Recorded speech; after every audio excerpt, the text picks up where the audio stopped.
a guy we know as Jesus. I don't think he would have been called Christos, which means Messiah. I don't think that label would have been used to him at the time. I doubt that very much. But yeah, some guy on whom, that we now know as Jesus of Nazareth, probably existed. He was probably executed by the Romans.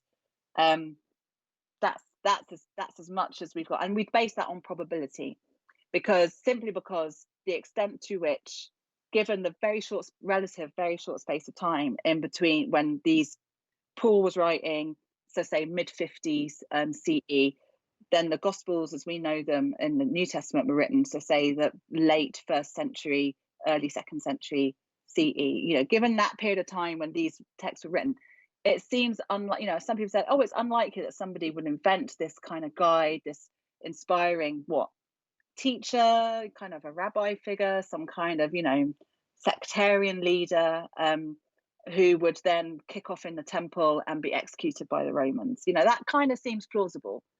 So probably, yeah, but we don't have any corroborating evidence from the 1st century BCE, the 1st century CE, outside of the text that we now find in the New Testament. Nothing. That's it. So, there's a couple of, some people say, oh, Josephus makes a reference.